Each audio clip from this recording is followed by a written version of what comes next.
एक ऐसा पहाड़ जो लाशों से भरा हुआ, एक ऐसा पहाड़ जहाँ का मैप ही वहाँ की मरी हुई लाशें, एक ऐसा पहाड़ जहाँ पर इंसान और कुदरत के बीच में होता है एक घमासान युद्ध।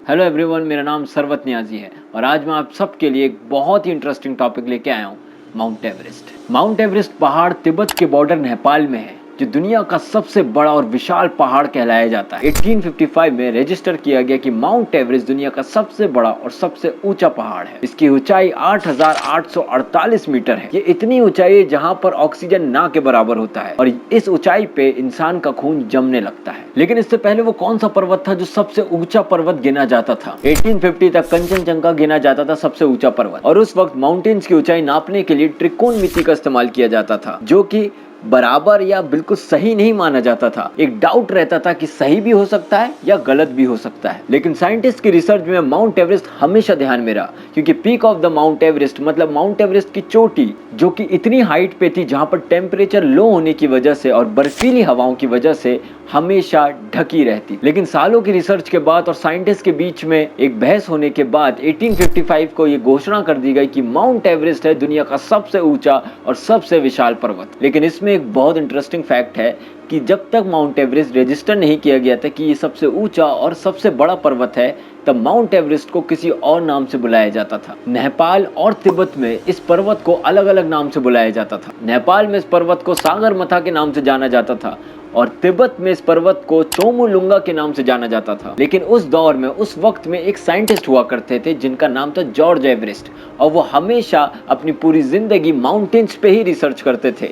इसलिए इस माउंटेन का नाम ही उनके नाम पे रखा गया, जो कि है माउंट एवरेस्ट। बहुत विवाद बने रहे, बहुत तरीके की कंट्रोवर्सी हुई कि नाम क्यों बदला जा रहा है सागरमथा से या चोमुलुंगा से, लेकिन लास्ट में यही तय करा गया कि माउंट एवरेस्ट के नाम से जाना जाएगा सागरमथा और चोमुलुंगा। देखिए, दुनिया में जब इंट्रोड्यूस किया गया कि माउंट एवरेस्ट दुनिया का सबसे ऊंचा और सबसे बड़ा पर्वत है, तो लोगों के अंदर एक उत्सुकता हुई कि कौन होगा जो माउंट एवरेस्ट की चोटी तक मतलब peak of the mount Everest पे क्लाइंब करेगा। और उस वक्त न्यूज़पेपर में इस तरीके के सवाल बहुत आते थे, क्या कोई है जो माउंट एवरेस्ट की पीक तक पहुंच पाए, जो है 29,000 फीट। ये इतनी ऊंचाई है जिसका ख्याल आते ही मौत का ख्याल साथ में आता है।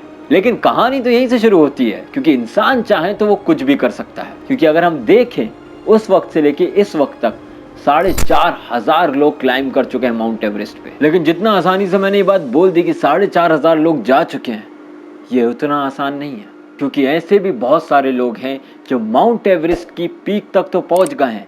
मतलब समझिए कि 95% वो पहुंच चुके हैं पीक तक, 5% सिर्फ बाकी है कि वो वहां पर पहुंच जाएंगे, लेकिन वो वापस आ जाते हैं। क्योंकि माउंट एवरेस्ट की पीक पे, उसकी चोटी पे ऐसा वेदर होता है जहां सिर्फ और सिर्फ मौत दिखती है, और उसी वजह से उन्हें वापस लौटना पड़ता है। कि माउंट एवरेस्ट वो पर्वत है जहां पर इंसान की जिंदगी का एक एक सेकंड कीमती होता है। सोचिए जरा, जिस पहाड़ को चढ़ने के लिए लाशों की सीढ़ियां बनी हुई हैं, जब लोग माउंट एवरेस्ट पे चढ़ रहे होते हैं तो वहां पर पड़ी हुई लाशें उनका मैप का काम करती हैं, उनको रास्ता दिखाने का काम करती हैं, और ये भी सिखाती हैं कि जो गलतियां उन्होंने करी हैं वो ना करें। क्योंकि माउंट एवरेस्ट का एक वो खौफनाक सच है, माउंट एवरेस्ट का एक वो जोन है जहां पर हर क्लाइंबर अपनी मौत को बहुत करीब से देखता है, और उस जोन का नाम है डेथ जोन। जैसे मैंने आपको बताया कि माउंट एवरेस्ट की ऊंचाई 8,848 मीटर है, लेकिन जब क्लाइंबर 8,000 मीटर की ऊंचाई पे पहुंचता है और सिर्फ 800 मीटर दूर होता है माउंट एवरेस्ट की चोटी से,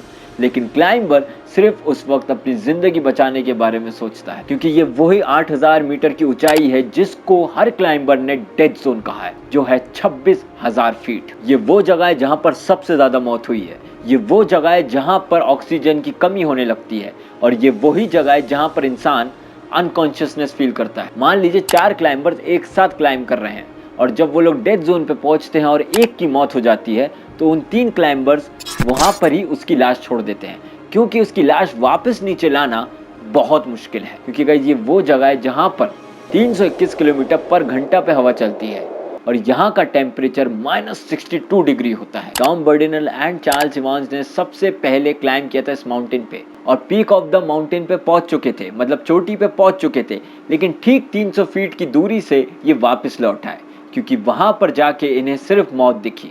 वहां पर ये अनकॉन्शियस हो गए और वापस लौट आए। लेकिन इसके ठीक 2 दिन बाद न्यूजीलैंड के एडमंड हैरली एंड नेपाल के टेंजिंग नोर्गे ने 1953 में माउंट एवरेस्ट की पीक पे जाके रिकॉर्ड बनाया। रिपोर्ट के हिसाब से 1921 से लेके अब तक 308 क्लाइंबर हैं जो कि मर चुके हैं। लेकिन सोचने वाली बात यह कि 8000 मीटर पे जाके लोग मरने क्यों लगते हैं, ऐसा क्या होता है वहां पर? इसकी एक बहुत बड़ी वजह है कि 8000 मीटर पे जाके बहुत तेज तूफान को झेलना पड़ता है, बहुत ज्यादा ठंड को झेलना पड़ता है। इस वजह से ही जो लोग नहीं झेल पाते हैं उनकी मौत हो जाती है। जैसे ही कोई भी क्लाइंबर 8000 मीटर की ऊंचाई पे पहुंचता है और उसको वहां पर लाशें दिखने लगती हैं, तभी वो समझ जाता है कि अब वो सिर्फ 800 मीटर दूर है पीक ऑफ द माउंटेन से। सालों साल की मरी हुई लाशें वैसी की वैसी होती हैं, ना उनमें से बदबू आती है और ना ही वो सड़ती हैं, बस बर्फ की चादर से वो सब ढक जाते हैं। और सबसे ज्यादा एक क्लाइंबर को स्ट्रगल करना होता है तो वो है उनका रास्ता। मान लीजिए क्लाइंब करते वक्त एवलांचे आ जाए, मतलब कि एक बर्फ का तूफान आ जाए, तो बहुत कम चांसेस होते हैं कि क्लाइंबर अपने आप को बचा पाए। लेकिन अगर वो बच जाता है तो वापस से रास्ता ढूंढने में उसको बहुत स्ट्रगल करना पड़ता है। और इसमें सबसे ज्यादा जो डर है वो ये है कि क्लाइंबर्स अपने साथ खाना लेके जाते हैं, पानी लेके जाते हैं, ऑक्सीजन लेके जाते हैं, लेकिन अगर वो रास्ता ढूंढने के चक्कर में खत्म हो गया तो वहां पर सीधा मौत है। और अक्सर क्लाइंबर हवा के तेज होने की वजह से या तूफान आने की वजह से बैलेंस खो देते हैं, तो घायल होने की वजह से वो वहां से उठ नहीं पाता है। और थोड़ी देर के बाद ठंड इतनी है तो वहां पर उसकी बॉडी सुन्न होने लगती है और सुन्न होने की वजह से वो वहीं पर मर जाता है। और बहुत सारे केसेस में देखा गया है कि ठंड की वजह से क्लाइंबर्स का खून जमने लगा है और उंगलियां काम करना छोड़ देती हैं, और फिर वो करते ये हैं कि अपनी उंगलियों को अपने हाथ से काटते हैं क्योंकि खून जमने की वजह से जहर फैलने का डर होता है शरीर में। रिसेंटली एक पॉडकास्ट में कुंटल सर ने, जो कि हाल ही में माउंट एवरेस्ट की पीक तक पहुंचे हैं, जिन्होंने एक बड़ी लॉजिकल बात बताई कि क्लाइंबर्स की मौत ज्यादातर ऊपर जाते वक्त नहीं होती है, लेकिन जब वो नीचे आ रहे होते हैं तब उनकी मौत होती है, क्योंकि सारा स्टेमिना, सारी एनर्जी उन्होंने चढ़ते वक्त लगा दिया। लेकिन अब जब उन्हें नीचे आना था तो ना ही उनके पास स्टेमिना बचा और ना ही उनके पास एनर्जी बची, और इसी वजह से वो अनकॉन्शियस होते हैं और वहीं पर एक लाश बन जाते हैं। सो आई होप गाइज आपको ये वीडियो पसंद आई होगी, तो प्लीज़ सब्सक्राइब जरूर करिएगा, लाइक ज़रूर करिएगा, शेयर करिएगा अपने फ्रेंड्स में ये इन्फॉर्मेशन, और कॉमेंट करके बताइएगा कि आपका क्या सोचना है कि माउंट एवरेस्ट पे कैसे और क्यों मौत होती है, क्या वजह हो सकती है आपके हिसाब से। और अगर किसी भी चीज़ पे आपको रिव्यू करना है, किसी भी टॉपिक पे आपको रिव्यू कराना है, तो आप इंस्टाग्राम पे मुझे डीएम कर सकते हैं। मैं आपका अगर टॉपिक लूँगा तो आपका नाम भी मेंशन कर दूंगा। सो बहुत बहुत शुक्रिया आपने कीमती वक्त में से वक्त निकाल के इस वीडियो को देखने के लिए।